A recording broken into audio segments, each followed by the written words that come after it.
Akira Toriyama, the creator of Dragon Ball, was once asked in the Q&A about what would he want to be if he would be reincarnated. And his reply was, as a human, I want to be born once more as myself, but more talented. Katsushika Hokusai, the artist who painted the Great Wave at the age of 90, said, if heaven had granted me 5 more years, I could have become a real painter. Both legendary artists who inspired many other great works had once expressed the feelings of inadequacy, the feelings of not being good enough. This is to those who are not good enough, to those with voices in their heads telling them no matter how hard they try, it's not going to be good enough. To those who didn't even bother trying because your idea will never be good enough. And to those who are too paralyzed to act despite the burning desires growing within your chest. Within many of us exists the common voice of doubt, the one that creeps into your mind telling you that why do something if it's not perfect? It's not like anybody's gonna see it anyway. This voice comes in different forms. For some, this voice is quiet and subtle. It hangs out at the back of your head, or for others, it's like the supervisor hanging around your shoulder, overwhelming your whole existence. Regardless of its form, this doubt is always watching. It's waiting for whatever opportunity it can get to put you down, comparing you to some unrealistic standards that fester from God knows where. I too have this voice in my head. I can't even count how many times it has told me that this script would never work. For a project that was conceived in the beginning of the year, this is the umpteenth time I've written this script. Reaching a satisfactory result has been a Sisyphean task, changing my approach and doing more research just to scrap them the next time I open the document. As I repeatedly go through the cycle of excitement and self-doubt, I question myself. Why don't I have it all figured out yet? I compare myself to others who seem so far ahead of me, with higher production value, better scripting, and a larger viewer base. And I thought, what's the point? Have you ever wondered why is it that we feel this so deeply? Why is it about this sense of inadequacy that makes it feel so real and so inescapable? For many, this feeling of inadequacy and paralysis is a type of defense mechanism. The more effort and time we invest into a project, the more we value it. And as we dedicate ourselves to the work, we inadvertently leave a small part of ourselves into it. At some point, the project becomes an extension of ourselves, however small it is. A criticism on the project may seem like an attack on the self. At the end of the day, no one wants to be told whatever they did sucked after pouring their hearts into it. As human beings, self-preservation is one of our most basic instincts. To protect ourselves from the negative feelings that failure brings about, our oh-so-genius mind developed this mechanism. We cannot get hurt if we don't even start, right? We have a propensity to be loss-averse. It is a cognitive bias where negative feelings we get from losing is more intense than the positive feelings from winning.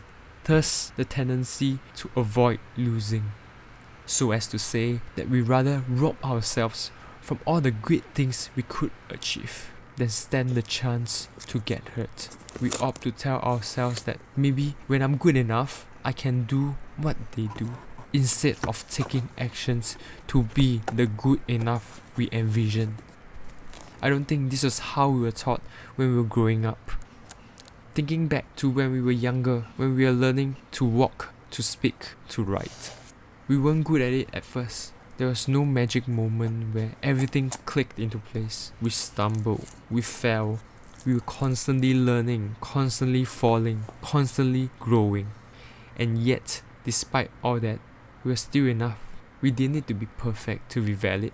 You were enough simply because you were in the process of becoming something more. So why is it as we grew older, we hold ourselves to a different standard? Why do we demand perfection from ourselves when it's clear that growth, evolution, and creation is not as simple as it seems? Somewhere along the line, our idea of failing was misconstrued. We have internalized that we are no longer allowed to be less than perfect, and if we can't reach the ideal, then we are failures. That's where we need to understand that failing at something doesn't mean we are destined to be failures. No. After posting the previous video, I realized that I have to accept that at this point, I am not perfect.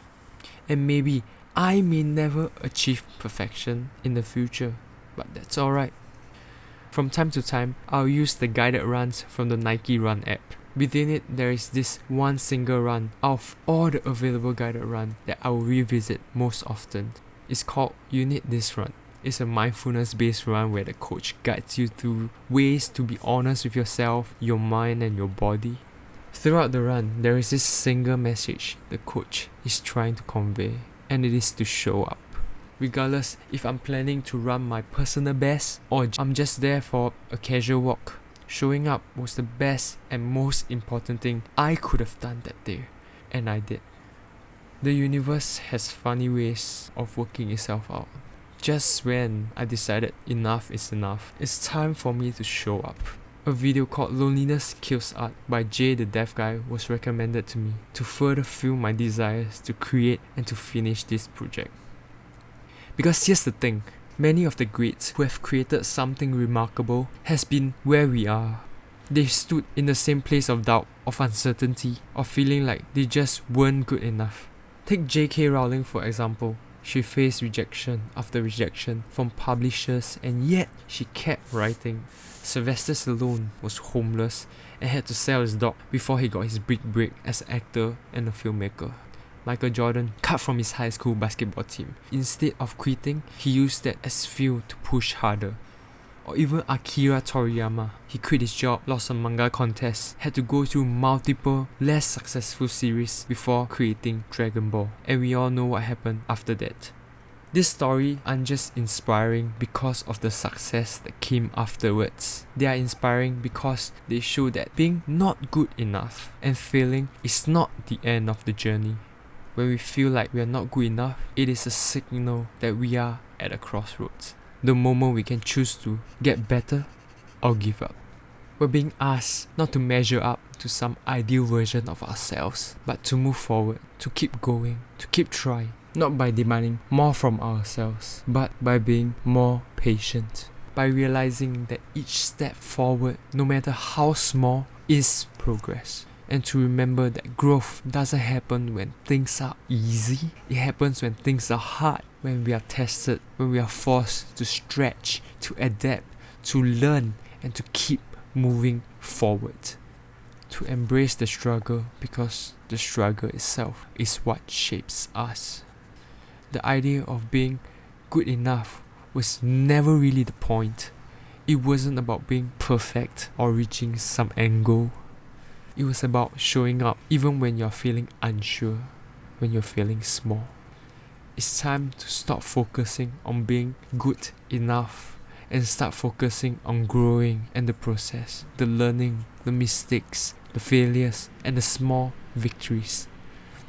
Maybe you're in the place right now feeling like you're not good enough. Maybe you're not where you thought you'll be by now. Maybe you're comparing your journey to someone else's and wondering if you ever catch up. Please know that the journey you're on is bigger than any single moment of doubt. That feeling of not being good enough isn't something to be ashamed of. We are, all of us, somewhere between where we were and where we are going. Between who we were yesterday and who we are tomorrow. And in the gap is where life happens. We are good enough, not because we are perfect or because we've reached some final destination. We are enough because we are here, we are trying, we are growing, and we are exactly where we need to be.